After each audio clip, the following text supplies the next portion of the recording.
اے رسول اعظم صلی اللہ علیہ وسلم کے دیوانوں، جوانوں کو اپنی قدر سمجھنی چاہیے، اپنا مقام سمجھنا چاہیے۔ پوری دنیا یہ کوشش کر رہی ہے مسلم معاشرہ برباد ہو جائے، مسلم قوم کے نوجوان تباہ ہو جائیں، مسلم قوم کے نوجوان برباد ہو جائیں۔ اے رسول اعظم کے دیوانوں، تم یہ کوشش کرو کہ رسول اعظم چاہتے ہیں کہ تم سنور جاؤ، نوجوان سنور جائیں، اپنی جوانی کا استعمال اچھے کاموں میں کریں۔ اب آئیے میں ایک لاہے عمل آپ کو دے دیتا ہوں، کرنا کیا ہے، یوتھ کی ریسپانسبلٹی کیا ہے۔ آقا کریم صلی اللہ علیہ وسلم نے کن چیزوں کی طرف نوجوانوں کو مائل فرمایا، نوجوانوں کی طبیعت کو ابھارا۔ میرے آقا صلی اللہ علیہ وسلم نے سب سے پہلے جس چیز کی طرف نوجوانوں کو ابھارا وہ ہے ایجوکیشن، تعلیم۔ آقا کریم صلی اللہ تعالی علیہ وسلم نے تعلیم پر اتنا ابھارا، اتنا ابھارا، اتنا ابھارا، اللہ اکبر، کہ عمر کی قید بھی سرکار نے اٹھا دی۔ نماز کے لیے تو ایج کی قید ہے، بالغ ہونا، عاقل ہونا، مسلمان ہونا، لیکن جب سرکار صلی اللہ علیہ وسلم کے ہاتھوں پر اسلام قبول کرنے والے صحابہ ضعیف بھی تھے، ایسے لوگوں نے اسلام قبول کیا جن کی عمر 40، 45، 50 کی تھی، تو اب وہ کیسے علم، وہ کیا کریں؟ ان کو ایسا محسوس، اگر بچپنے کے اندر علم کی بات ہوتی اور یہ ہوتا کہ اتنی عمر سے ایج، تو پھر وہ جو 40 سال کے تھے وہ اسلام قبول کیے، وہ کیسے ایجوکیشن حاصل کرتے؟ تو میرے آقا نے ایجوکیشن کے لیے عمر کی قید بھی ہٹا دی اور فرمایا ماں کی گود سے لے کر قبر کی گود تک علم حاصل کرو۔ اور جب پیغمبر رحمت صلی اللہ علیہ وسلم نے ایجوکیشن کے لیے ابھارا تو صحابہ کی پوزیشن یہ تھی کہ ایجوکیشن کے لیے اتنی محنت انہوں نے کی، اتنی محنت انہوں نے کی کہ ایک ایک حدیث شریف کو سننے کے لیے ایک ایک مہینے کا سفر وہ کرتے تھے۔ آپ سوچئے، اور ایک بات اور میں آپ کو بتاؤں، سول سروسز کے اندر ہمارے مسلمان بڑے کم ہیں، آئی پی ایس، آئی ایس ہمارے مسلمان جلدی بنتے نہیں ہیں۔ پورے ہندوستان میں سے ابھی گزشتہ سال جو ہے 41 کے قریب جو ہے سول سروسز کے اندر ہمارے اسٹوڈنٹس کامیاب ہوئے۔ 41 پاپولیشن کی اور پرسنٹیج۔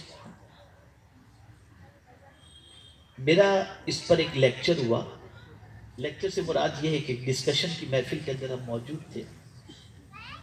آج ہمارے بچوں کا معاملہ کیا ہے؟ میڈیکل، انجینئر، بس یہ دو فیلڈ پکڑ کے چلیں، اور بھی فیلڈ ہے، خاص طور پر یہ فیلڈ بہت ضروری ہے، سول سروسز۔ آقا کریم صلی اللہ علیہ وسلم نے صحابہ کو سب سے پہلے حکومت کرنا سکھایا۔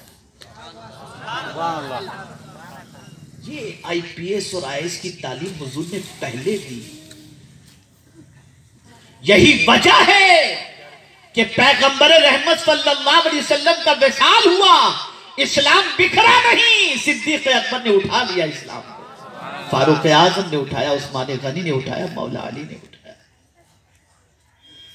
یہ تعلیم تھی۔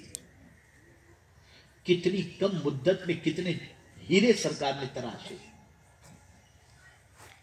آج پوری دنیا کا مسلمان یہ کہتا ہے کہ ہمارے پاس ایک لیڈر نہیں،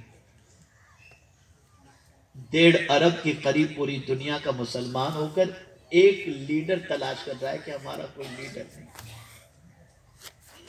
اور میرے آقا صلی اللہ علیہ وسلم نے ایک بھی مقتدی تیار نہیں کیا، سب لیڈر ہی تیار کیے حضور۔ اسی لیے حضور فرماتے ہیں اصحابی کالنجوم فبأیہم اقتدیتم اہتدیتم، میرے صحابہ تاروں کی طرح ہے، ان میں سے جس کی بھی پیروی کرو گے ہدایت پا جاؤ گے۔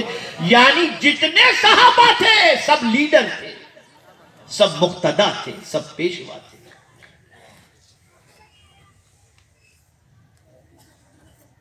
جاؤ ایجوکیشن کی فیلڈ کے اندر، دنیا سے آگے نکل جاؤ۔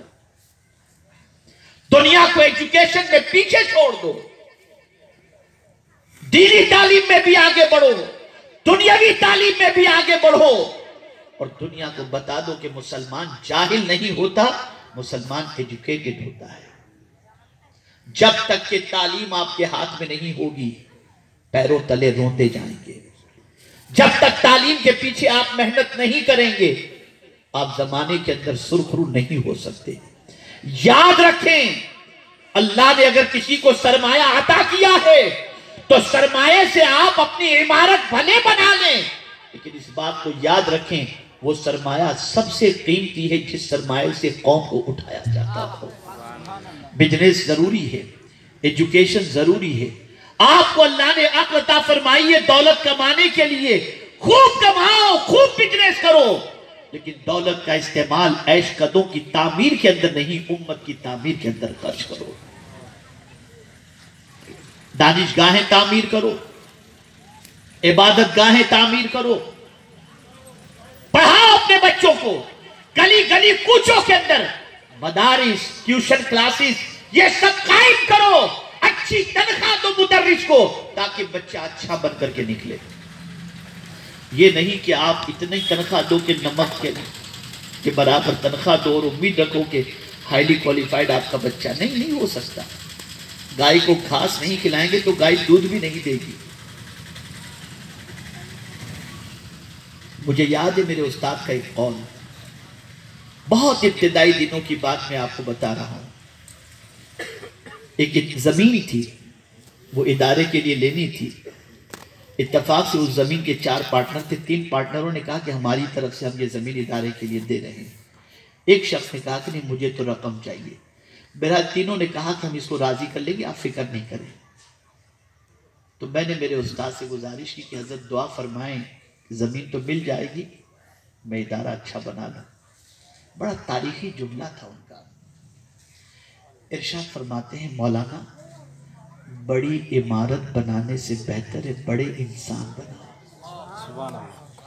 اور بڑے انسان بنانے کے لیے بڑی عمارت ضروری نہیں ہوتی۔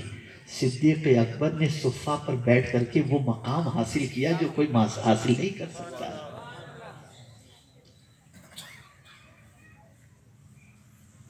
اے رسول اعظم صلی اللہ علیہ وسلم کے دیوانوں تو ضرورت اس امر کی ہے کہ ایجوکیشن کے پیچھے محنت کرو، لگاؤ اپنا سرمایہ